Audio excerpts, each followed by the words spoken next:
Podemos sentar. Damos graças. Vamos ficar atentos nessa noite, amém?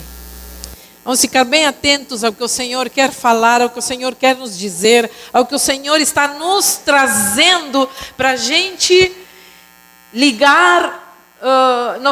Eu sempre digo, quando Deus fala comigo, eu digo: Senhor, obrigada por me virar essa chave, por me ajudar a virar essa chave, porque Tu me ajudou a me linkar com aquele propósito que Tu tens, que é soberano e que está acima de mim, porque as minhas coisas não podem estar acima dos propósitos de Deus. Os propósitos de Deus é que tem que estar acima dos meus planos. Quando nós invertemos essa ordem, ou pretendemos, porque nós não invertemos, mas quando nós pretendemos inverter essa ordem, dizer que os nossos planos, que Deus se acomode aos nossos planos, que Ele faça a sua vontade, mas de acordo com aquilo que nós planejamos, então nós fazemos inversão, que nada vai dar certo na nossa vida. Nada vai dar certo. Nós vamos andar sempre em círculos. Então eu digo, eu louvo ao Senhor quando Ele fala comigo e me ajuda a virar essa chave e me ajuda a entender que em todo plano há um propósito maior, que por enquanto às vezes eu não entendo. Não pense que nós vamos saber tudo, entender tudo e Deus vai nos falar tudo aquilo que Ele planeja. Ele é soberano, falará ou não falará. Então fique atento nessa noite, porque o Senhor, eu sinto que o Senhor fala conosco, que o Senhor nos direciona, que o Senhor traz a nós um novo propósito como igreja. E Ele vem fazendo isso já há alguns meses. Amém? Quantos sentem assim também? Quantos podem dizer sim? Eu realmente sinto que Deus está nos levando a um lugar mais alto. Queridos, João 6 nos fala de uma passagem que é bem conhecida de todos nós, que é a multiplicação, uma das multiplicações dos pães e dos peixes que Jesus realizou. E em João 6, nós vemos um lado de Jesus, onde ele se revela, onde ele realmente revela o propósito para o qual ele veio a esse mundo. Então ali diz que Jesus só vai a um lugar específico e diz que uma grande multidão seguia Jesus. Diz que muita gente seguia Jesus ali onde ele estava indo, e ele pregava, e ele ensinava, e ele expunha o propósito de Deus para eles. E diz que em determinado momento, diz que o dia começou a cair, e Jesus lança aquela pergunta: onde compraremos o pão para essa multidão? A um dos discípulos. É óbvio que essa pergunta vinha contida de um certo teste que Jesus estava fazendo a um dos discípulos, porque era muita gente, eles estavam longe da cidade, não havia onde comprar o alimento. Então, um dos discípulos disse: Senhor, nem se nós tivéssemos 200 denários, nós conseguiríamos comprar pão para toda essa multidão, não daria um pedacinho para cada um. Então Jesus manda a multidão se assentar no chão e trazem a ele aqueles 5 pães e aqueles 2 peixes. Então ele ora e abençoa, e nós já sabemos o que acontece depois. O pão e o peixe começam a se multiplicar e as pessoas são alimentadas. Diz que os homens eram 5.000, mas ali não se contaram nem mulheres nem crianças. Então nós estimamos que geralmente a mulher é maioria onde está, né? Pode ver aqui na igreja, a maioria são mulheres. A mulher é a maioria onde está. Então eu faço uma ideia de que pelo menos haveriam, sei lá, umas 6.000, 7.000 pessoas, ou mais, talvez 10.000, não sei. 5.000 homens, diz. Agora, o que me chama a atenção nessa passagem, e é o que nós gostaríamos de olhar um pouco essa noite, é que Jesus prova os discípulos primeiro. Ele os coloca a teste para ver o que eles fariam diante do imprevisto, diante da crise da comida. Porque um denário, quando nós dizemos 200 denários, um denário, para que a gente tenha uma ideia, era uma pequena moeda romana de prata, que era o equivalente ao que se pagava para uma pessoa, para um trabalho de um dia. Então, diz que, fazendo os cálculos, com 1 denário se compravam 8 quilos de pães. E 200 denários, eu tive fazendo um cálculo assim por cima, se nós convertêssemos para o que é hoje um trabalhador ganha por dia, né? Estávamos falando de 13 mil reais. Então, o discípulo diz assim: Senhor, nem se nós tivéssemos 13 mil reais na mão, nós compraríamos pão para todo esse monte de gente. Então, nós vemos que a multidão vê em Jesus, quando vê aquele milagre. Para a gente ter ideia, eu faço essa transformação em reais, porque eles dizem, nem se nós tivéssemos 13 mil reais. Ou seja, que o que se precisava para alimentar aquela multidão era muito mais. Então, quando a multidão se vê diante daquele milagre assombroso, porque eles estavam ali porque Jesus tinha curado já muitas pessoas, diz que eles ficam assombrados, eles ficam deslumbrados, e não é para menos, porque a multidão vê em Jesus a partir daquele momento, aquele Jesus que vinha curando, aquele Jesus que vinha libertando, aquele Jesus que expunha a Deus de uma forma diferente, aquele Jesus que explicava a palavra de uma forma diferente. Agora ele dava o alimento de uma forma sobrenatural e de uma forma abundante. Porque diz que se sobraram ainda 12 cestos de comida. Além de alimentar todo aquele monte de gente, sobrou comida. Então, eu imagino que eles ficaram totalmente deslumbrados, e diz a Bíblia que eles ficaram atônitos, eles ficaram totalmente se perguntando e também assegurando, dizendo: esse homem realmente é um filho de Deus, ele é realmente um profeta, ele é realmente alguém que veio do céu. Mas a multidão vê Jesus como um lugar seguro pelo motivo errado. Pelo motivo totalmente errado. As pessoas se sentiram seguras com aquela multiplicação, porque ter o que comer e beber naquela época era um luxo. Nós, hoje em dia, talvez pensamos assim, que talvez, mas era comida. Mas naquela época, quando uma pessoa tinha o que comer e o que beber, e aqui estamos falando do básico, da sobrevivência, comer e beber era considerado luxo, a comida era escassa, a comida não era algo que se encontrava ali comprando em qualquer lugar. Então, nessa passagem, Jesus deixa claro que a segurança que a multidão procurava não era a segurança que ele vinha trazer ao mundo. E eles ficaram atentos, se nós prestamos atenção, aos complementos que Jesus estava oferecendo para eles, mas não no reino que ele estava trazendo para ser inaugurado nesse planeta. A preocupação deles por comida ainda era a prioridade e não a transformação da vida que Jesus vinha falando para eles que era necessária. Eles não tinham entendido.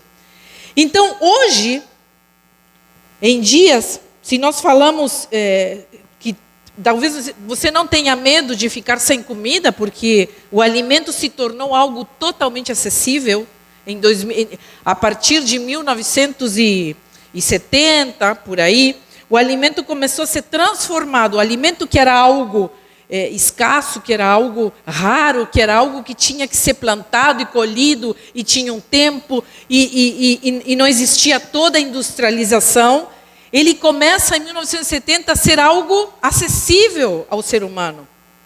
Nós vemos aí a Revolução Verde, que se fala, que foi um conjunto de inovações tecnológicas no campo da agricultura, fertilizantes, agrotóxicos, seleção de sementes, entre outras melhorias. Então, foi uma transformação profunda pelas quais o mundo passou após a Segunda Guerra Mundial. E essa inovação ficou conhecida por melhorar a produção agrícola, aumentar a produção de alimentos, e tudo foi sendo transformado. As sementes tornaram-se mais resistentes às pragas, áreas menores começaram a produzir mais alimentos, Então, no campo da agropecuária também, da pecuária, as inovações permitiram que animais crescessem mais rápido e com menor percentual de gordura nos derivados. E aí nós vamos vendo várias coisas que essa Revolução Verde trouxe. A medicina, então, nesse fala o quanto nós evoluímos como seres humanos, olhando para aquela época de Jesus, né? A medicina avançou muito. Hoje nós temos medicamentos, tratamentos, temos vacina para quase todas as doenças que existiam naquela época. Antigamente era muito comum morrer de uma gripe, de um corte que uma bactéria tomava conta e a pessoa morria. Era muito comum morrer de coisas muito banais, que hoje são banais, graças a toda a revolução que a tecnologia e a ciência trouxeram e ofereceram ao ser humano. Profissionais preparados nos hospitais, médicos, enfermeiros, para atender, e no nosso país, gratuitamente, nós temos isso a nosso alcance. Então, nós vivemos com uma margem de segurança. Podemos dizer assim, que se nós vamos nos comparar com aquele povo que Jesus alimentou ali, nós hoje vivemos com uma certa margem de segurança. Temos feito da terra um lugar seguro para se viver. Se vamos nos comparar com aquele povo, até que é um lugar bem seguro de se viver. Nós sabemos que de fome nós não vamos morrer hoje em dia, pois se a gente não tem dinheiro, nós pedimos emprestado, ou nós vamos ali e vamos conseguir o alimento, alguém vai nos dar.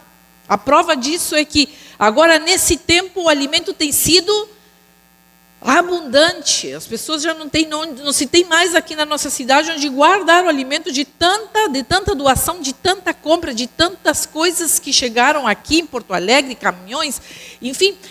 Nós vemos como isso se tornou uma coisa muito fácil de chegar a um lugar, não é uma coisa difícil.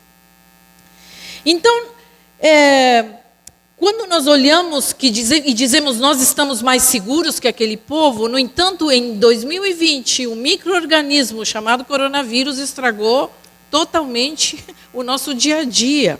Nós vimos que em 30 dias, esse vírus tão microscópico, ele nos tirou totalmente desse lugar de segurança. Nós perdemos em 30 dias a total segurança que tínhamos de viver em paz com qualquer doença. Nós ficamos com medo. Era o tempo do fique em casa.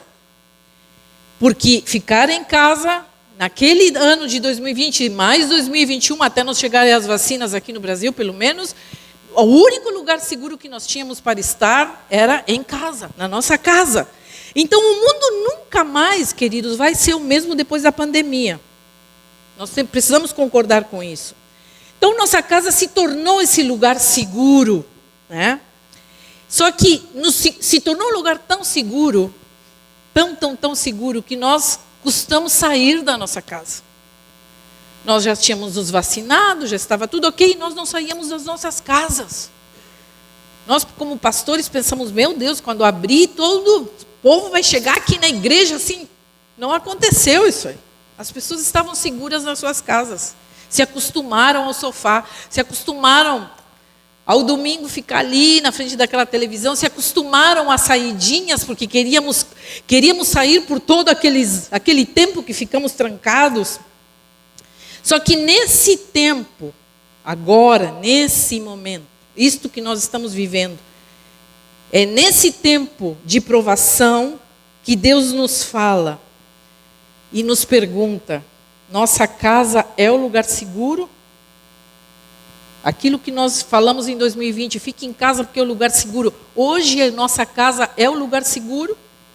Podemos dizer que a nossa casa é o lugar seguro?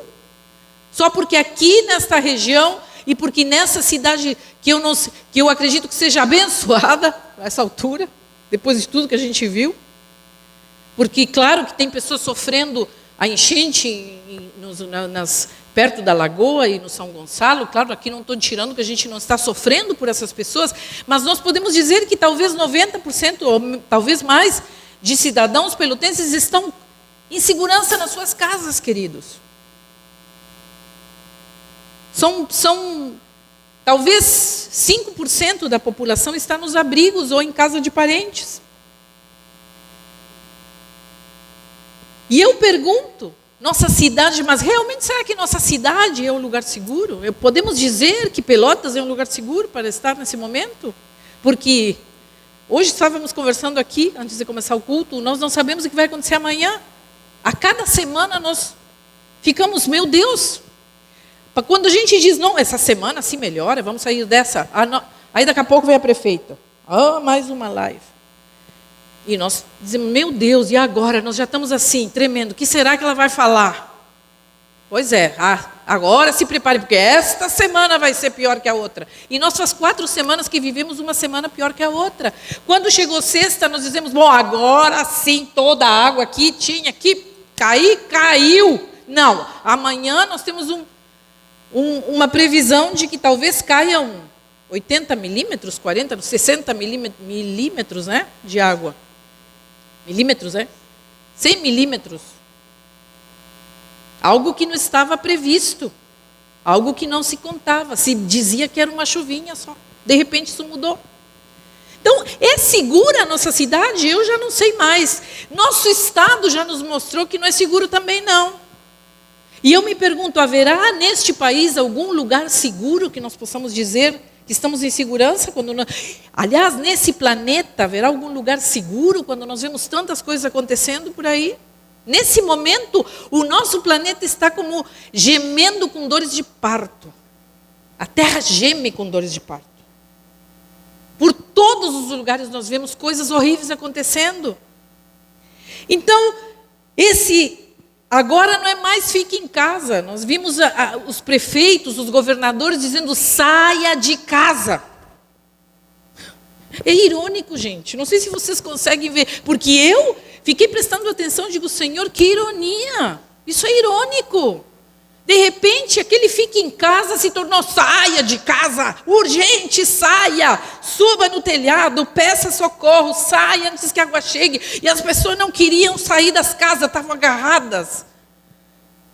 Agarradas às coisas, agarradas ao medo de perder, agarradas ao medo de serem roubadas, agarradas ao fato de saírem do seu cantinho para ir não sei para onde, deixar tudo para trás, uma vida inteira do que tinham construído, e eu não tiro isso deles, não tiro isso de ninguém, é totalmente legítimo, mas é irônico.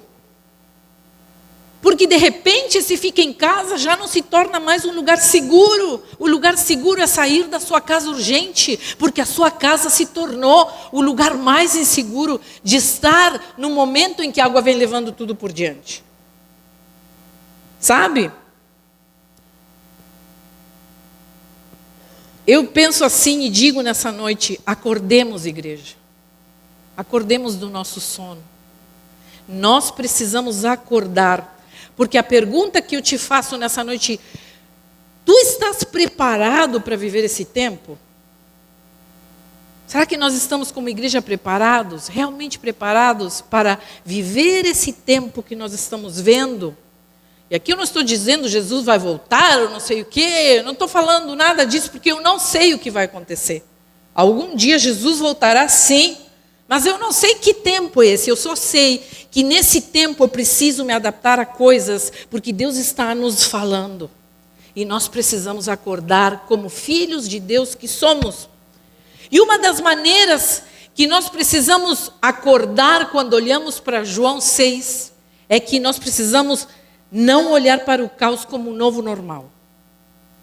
Porque dizer assim, esse vai ser o novo normal. Sim, agora nós vamos viver de tempestade, temporal, isso aqui vai ser o novo normal. Gente, isso não é normal. Eu não aceito isso como normal.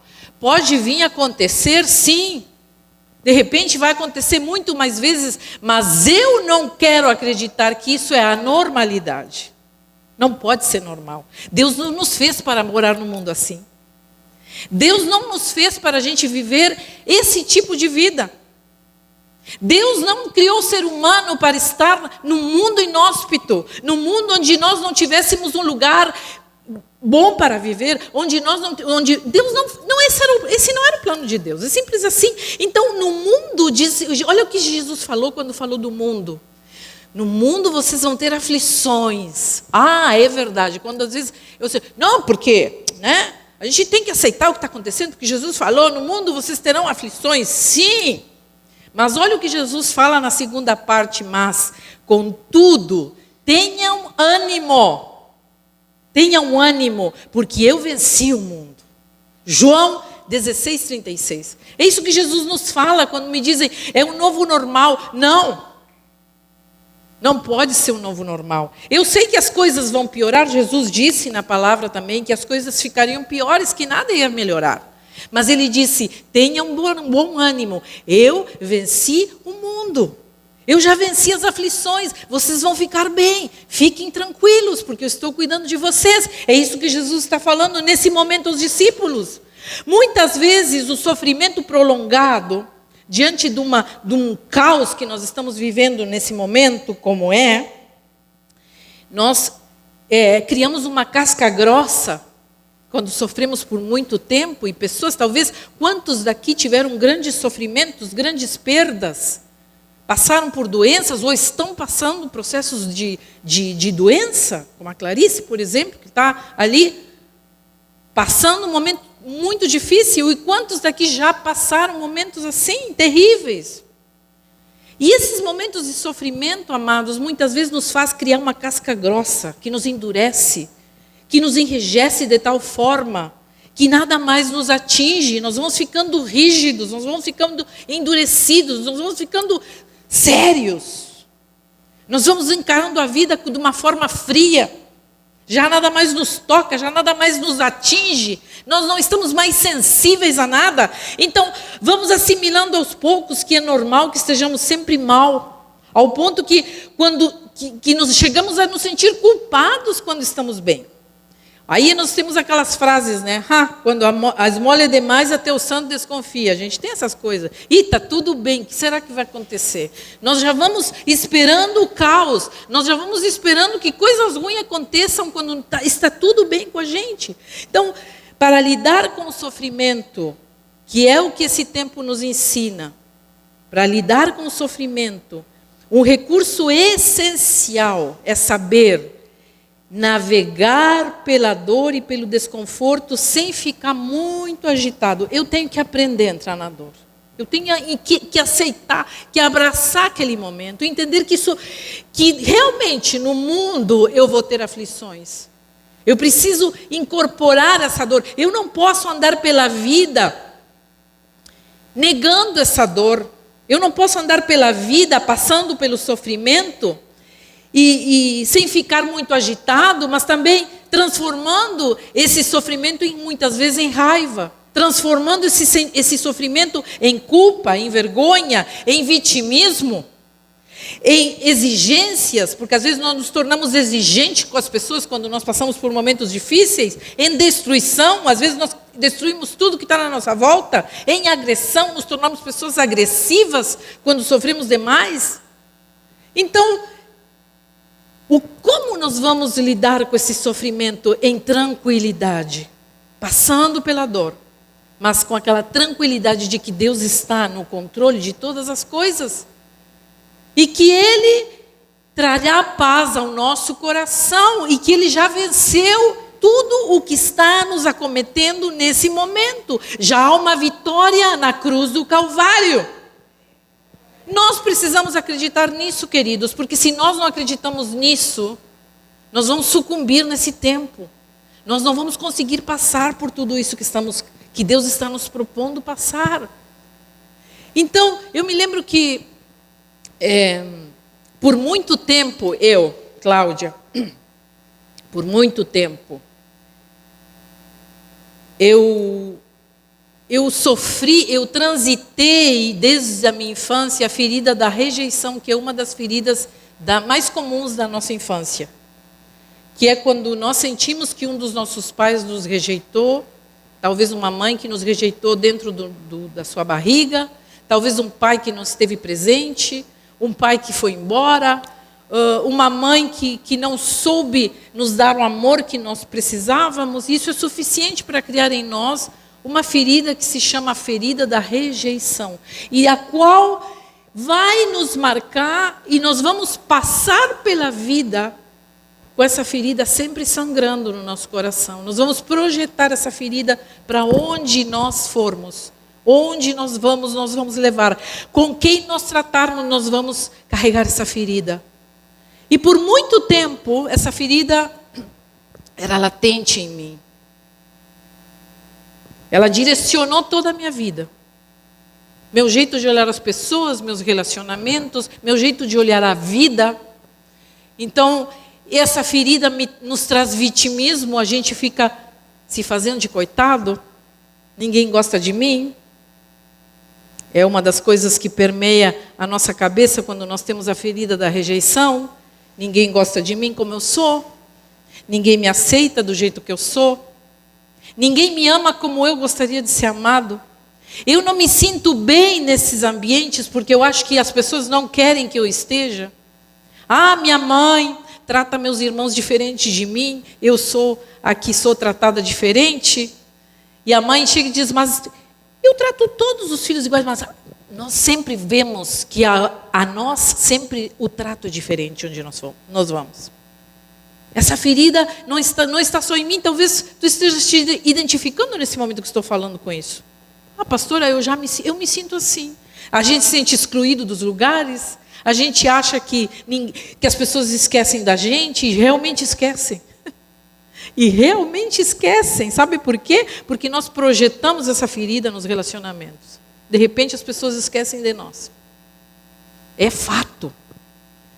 Mas queridos, quando eu entendi que isso precisava ser curado em mim, quando eu entendi que havia um propósito maior, quando eu entendi que Deus precisava trazer cura, o seu medicamento, a sua cura, o seu bálsamo, aquela ferida. E eu deixei Deus tratá-la, e eu deixei Deus curá-la. E eu saí do vitimismo, e Deus começou a me dizer assim, tu não é vítima, tu é filha amada. E teu valor está em mim.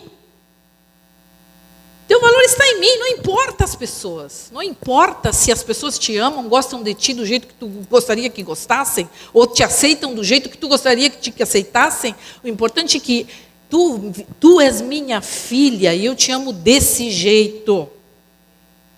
Eu estou aqui para transformar as situações. No momento em que eu fiz isso, ai, que libertação. Porque esse olhar, esse vitimismo começou a... Cada vez que vem... E não pensa que a ferida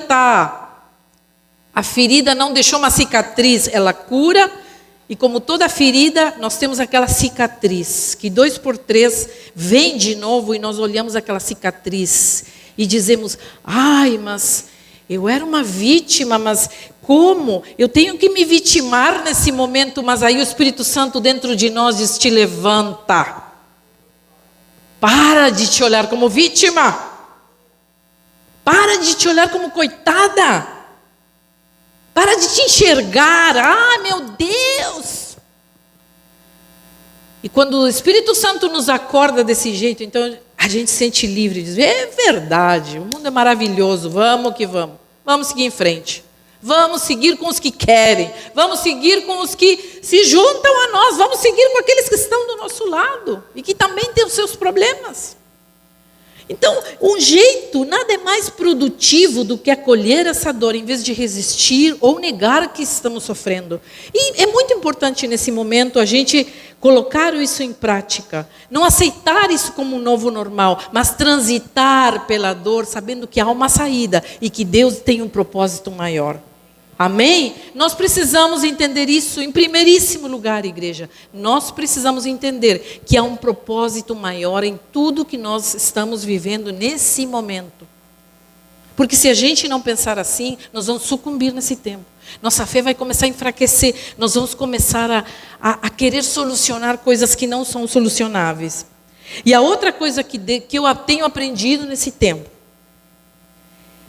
é começar a viver uma vida de desapegos, me apegando a Deus. Uma vida de desapegos.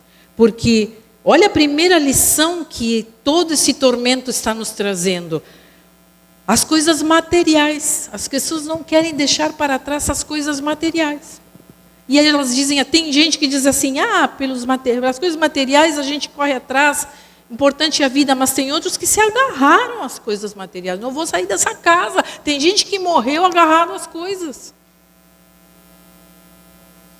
Me diz só, eu faço uma pergunta nessa noite. Enquanto as águas aqui na nossa cidade começaram a subir, vai me dizer que você não fez um plano na sua cabeça? Se a água chegasse na sua casa, o que você iria fazer? Eu ou não é? Fez que eu sei. Mesmo você morando aqui na Tablada e vendo que você não estava em local de risco, você disse, mas se a água chegar aqui, eu vou fazer tal, já tem tudo solucionado. Vou botar meus cachorros dentro do carro, meus livros, minhas coisas, tudo, levar lá para não sei para onde, para salvar tudo. E depois vou esperar a água subir, para depois sair da minha casa. Todos nós fizemos um plano de emergência nesse momento. Por mais que a gente diga que não, nós já pensamos. Mas, nesse momento, a segunda lição que isso tudo nos traz é desapegar das coisas materiais. Você já pensou que a lição que Deus quer nos dar nesse momento é desapegar? Por quais coisas nós estamos nos matando, gente? As razões pelas quais vivemos, quais são? Porque até as razões pelas quais vivemos, que talvez não sejam materiais, mas às vezes os nossos filhos, a nossa família, nós estamos apegados. Totalmente apegados. Num momento em que Deus nos chama ao desapego. Olha só quando Jesus olhou aquele jovem rico e disse assim, eu quero te seguir. E Jesus disse assim, então vai lá e vende tudo que tu tens. E vem e me segue. Ele entristeceu no seu coração, porque era muito dinheiro. Em todo momento, Jesus, quando esteve na terra, tentou ensinar o ser humano desapego às coisas. Nós não precisamos correr atrás de nada, gente, porque as coisas vêm na nossa mão quando nós somos seus filhos. Nada nos faltará. Absolutamente nada. Você não precisa correr atrás, você não precisa se desgastar, você não precisa morrer trabalhando. Porque as coisas que são tuas e que Deus te abençoou, virá na tua mão. Não precisamos estar nessa loucura. Meu Deus, mas eu preciso daquele carro. Ora, dobra o joelho, ora, Senhor, tu sabes que eu preciso. E Deus vai te dizer assim, para que tu precisa? Para que tu precisa? Porque se é para ostentar, se é para ficar se exibindo, não vou te dar. Para que tu precisa? Preciso para trabalhar, Senhor. Eu preciso para minha ferramenta de trabalho. Então Deus vai dar. Senhor, eu preciso, porque eu viajo muito, eu preciso de um carro bom. Então o Senhor vai dar. Mas nós precisamos discernir nesse tempo que realmente é importante, igreja. Nós precisamos desapegar, porque aí você dirá assim, mas eu nem tenho que me apegar, pastora. Eu sou pobre. Mas até pobre se apega a qualquer bobagem. Às vezes tem uns cacarecos lá em casa, mas a gente está apegado. Tem aquele estante que era da bisavó, que passou para a avó, que passou para a mãe, e nós estamos agarrados. Nós temos essas coisas. Você acha engraçado, mas não é assim mesmo? Nós nos apegamos a qualquer cacareco.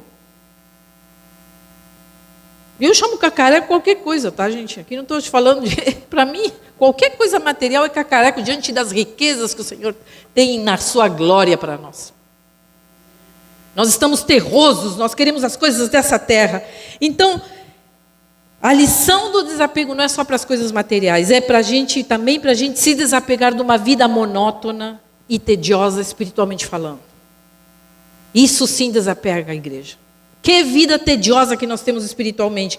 Pessoas apegadas à religiosidade têm uma vida espiritual monótona. Ai, tão chato. Eu estou achando tão chato ir para a igreja. Eu estou achando tão chato aquelas reuniões. Porque tu és um religioso, querido. Porque quem está com a sua vida em Cristo, quem está fluindo no Espírito Santo, está ansioso pelo próximo culto, pela próxima reunião de oração, pela próxima programação, porque ele está com sua vida espiritual fluindo. Gente religiosa tem tédio espiritual. Morre de tédio espiritual. E o Senhor nessa noite te fala para desapegar. O apego à acomodação é o lugar mais infernal e mais inseguro que podemos estar. Nós precisamos sair essa noite sabendo disso, sabe? O apego à acomodação. Estamos apegados à nossa comodidade. As coisas que são cômodas para nós. É o lugar mais inseguro. Tu quer estar seguro nesse momento? Sai da acomodação. Porque esse é o lugar mais inseguro que nós podemos estar nesse momento. Acomodados. Estamos apavorados com o caos climático, mas não nos apavoramos do caos que estamos vivendo espiritualmente. Nos assombramos com isso. Meu Deus, que vai ser de mim? Mas e a minha vida espiritual? Não me apavora todo esse tédio, toda essa amargura, toda essa vida morta que nós temos, alguns de nós temos espiritualmente? Eu já tive num lugar assim. Estou falando de propriedade. Já vivi momentos assim, mas o Senhor tem me chamado a andar em renovação de vida, e são coisas que eu não abro mão de jeito nenhum. Pode o mundo desabar, mas a minha fé está firmada em Cristo. E eu sei que o propósito dele é maior sobre a minha vida, e não duvido disso. Eu não tenho a menor dúvida dos planos de Deus, eu não questiono os planos de Deus sobre mim. Agora, o caos que nós vivemos nos faz pensar assim, ó. Eu não tenho tempo para me envolver, pastora, com as atividades da igreja. Nós pensamos assim, eu não tenho tempo. Mas eu sou membro da igreja, religioso falando. Eu não vou todos os domingos, nós dizemos às vezes, né? Não consigo ir todos os domingos. Mas o culto de ceia eu não falto. Lá eu estou culto de ceia comigo mesmo. Mas foge da comunhão dos irmãos. O que adianta a gente fazer ceia uma vez por mês e fugimos do resto dos dias da comunhão dos irmãos? Pois a ceia nos chama a comunhão com os irmãos. Não adianta a gente ceiar todo domingo e todo mês se nós fugimos da comunhão com os irmãos durante a semana. Não vamos ao grupo, não conversamos com as pessoas, não fazemos discipulado, não queremos saber dos problemas das pessoas. Nós entramos e saímos desse lugar como se com uma visão de utilidade, né? Eu vou lá, recebo, depois vou embora para minha casa, seguir minha vidinha de sempre. Amados, acordemos, Deus está nos chamando para algo novo. Aí nós seguimos com os nossos pensamentos religiosos.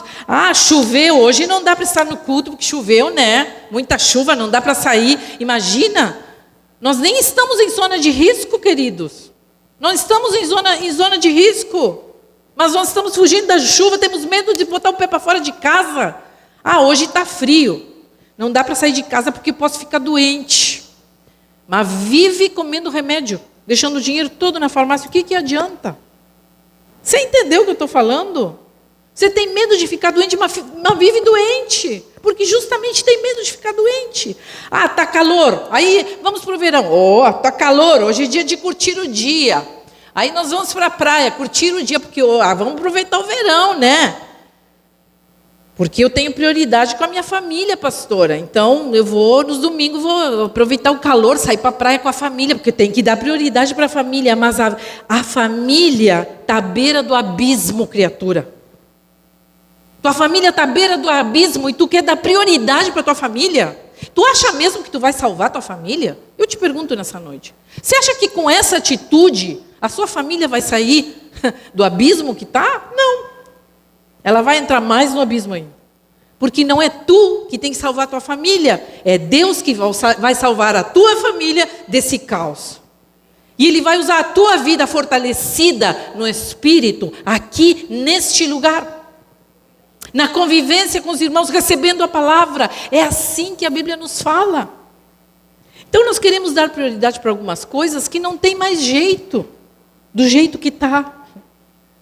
Então nós vamos vendo as desculpas das pessoas. Eu trabalhei muito essa semana, preciso descansar no domingo, né? Mereço esse descanso. Mas vive cansado mesmo descansando. Você descansa e vive cansado. Porque tem momentos, gente, que nós temos que fincar o pé espiritualmente falando. Tem batalhas que nós só vamos ganhar no joelho, na oração, na entrega. O quanto nós nos dedicamos à obra do Senhor, o quanto nós fazemos para que essa obra, para que o reino continue adiante. Então eu acredito, queridos, que Deus está permitindo esse tempo para que saiamos do apego que compromete a nossa espiritualidade, coloquemos fogo na nossa alma. Fogo do Espírito na nossa alma. Quando olhamos assim para a natureza, nós vemos que lá na natureza tudo se transforma, né? É uma transformação, porque ela revela a essência de um Deus que é transformador. Um Deus que não está na mesmice, um Deus que não está acomodado. Um Deus que não está ali observando sua criatura, não, ele interage. Ele quer ser aquele Deus amigo, presente na tua vida. É aquele Deus que está ali esperando que a gente se relacione com ele. Então, tudo em Deus é transformação. Até esse tempo que nós estamos vivendo é transformador, porque ele vem para transformar a nossa dor. Ele transforma a nossa dor em algo muito maior. Porque nós vamos tirar grandes lições desse momento, e eu espero que nós, como igreja, estejamos sabendo, que estejamos cientes de que quando isto termine, porque uma hora vai terminar, né? Não há caos que dure para sempre. Então, se durar para sempre, o Senhor está voltando realmente. Mas eu acredito, né? Eu quero acreditar que isto vai terminar, mas eu não posso sair daqui sem ter aprendido essas lições. Eu preciso olhar para isso, olhar os tempos e entender que Deus tem um propósito. Então, vamos ficar ligados. Vamos ficar prontos para virar essas chaves que eu falei no início, sabe? Nessa passagem, depois que Jesus, diz que Jesus fugiu da multidão, né? Porque eles simplesmente queriam era o alimento, eles queriam a comida, eles queriam encher a barriga, sabe? Eles queriam ver os milagres. Então, diz que Jesus, depois de ver o sinal milagroso que Jesus tinha realizado, o povo começou a dizer, sem dúvida, este é o profeta que devia vir ao mundo. Sabendo Jesus que pretendiam proclamá-lo rei à força, que eles queriam que ele fosse o rei sobre eles. Porque imagina um homem que faz tudo isso, tem que ser o nosso rei. Já queriam político, botar ele de presidente da sua nação, que seria hoje um presidente. Então ele diz que Jesus retirou-se novamente sozinho para o monte. Jesus fugiu deles. Vocês não entenderam nada, disse Jesus. Jesus, picou a mula, se escondeu. Foi isso que Jesus fez. Então, lá no final dessa passagem, diz que quando encontraram, então porque ele se escondeu e a turma e aquela multidão seguiu atrás dele buscando ele. Mas diz que quando o encontraram do outro lado do mar, olha onde Jesus foi parar, do outro lado do mar. Eles lhe perguntaram, mestre, quando chegaste aqui? Como? Se a gente não te viu? Nós estávamos cuidando. Como que nós não vimos? E Jesus respondeu, a verdade é que vocês estão me procurando não porque viram os sinais milagrosos, mas porque comeram os pães e ficaram satisfeitos. E olha o que Jesus fala para eles, isso é a palavra para nós, igreja. Não trabalhem pela comida que se estraga, mas pela comida que permanece para a vida eterna, a qual o Filho do Homem dará a vocês. Deus, o Pai, nele colocou o seu selo de aprovação. Oh, aleluia! Oh, glória ao Senhor. O Espírito Santo nos fala nesse tempo, amados. E ele nos diz, eu sou o único lugar seguro. Você entende isso, igreja? Vamos parar de buscar lugares seguros. Não há lugar seguro senão em Deus. Nós podemos estar em qualquer lugar desse mundo. Eu posso estar lá na Sibéria, mas se eu estou fazendo o propósito e a missão e o chamado que Deus me deu para fazer, eu vou estar num lugar seguro. Eu sou o pão da vida, disse Jesus para aquela multidão. É como se hoje ele dissesse assim, eu sou a casa segura de vocês. Não tenham medo, eu sou a casa segura. Nessa noite, amados, nós possamos nos render a esse propósito. Eu oro e quero terminar nessa noite orando por isso. Porque eu sei que o medo tem tomado conta às vezes da nossa vida. Nós temos nos sentido totalmente confusos. Nós estamos às vezes ouvindo as notícias e estamos planejando, meu Deus, e ficamos ali. Mas nessa noite eu quero te dizer, Jesus é o lugar seguro, é o melhor lugar que nós podemos estar nesse momento, firmes na rocha, firmes nas suas promessas, parando de perder tempo com o que não vai nos levar a nada. Você está encasquetado com o seu trabalho, com seus projetos pessoais, suas realizações? Eu tenho que te dizer uma coisa nessa noite, isso não é importante para Deus. Como que não, pastora? E a obra do Senhor também não é importante. O mais importante nesse momento é estarmos dentro de um propósito. Porque se essa obra de Deus não é feita dentro de um propósito que Deus tem para esse tempo, nós estamos perdendo o nosso tempo.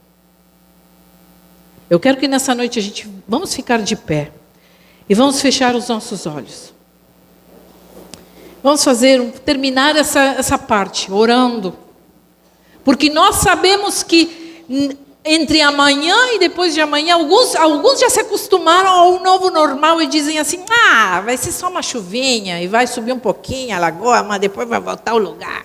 Tá tudo numa boa. Eu não sei o que vai acontecer. É o que eu quero ver. Como ser humano, eu quero ver as coisas melhorarem. É claro que eu quero. Mas mais do que nada, eu quero estar firme na rocha nesse momento. Porque esse é o tempo, igreja, em que Deus está nos chamando. Esse é o tempo em que Deus está nos alinhando ao seu exército mundial. Deus está nos fazendo subir a um lugar mais alto, porque Ele tem um propósito de nos alinhar àquilo que Ele está fazendo em todo o planeta. Eu não sei tu, mas eu não quero ficar de fora disso. Eu não quero ficar, eu tenho dito ao Senhor, Senhor, eu não quero ficar de fora. Eis-me aqui. Eis-me aqui com os meus dons a serviço. Eis-me aqui, Senhor. Eu estou aqui. Não quero perder mais meu tempo. Porque tudo nessa vida, queridos, vai ficar. Tua casa, teu trabalho, tua grana, teu carro. Vai ficar tudo aí, ó. Vai ficar. Já vimos, já. Ficou.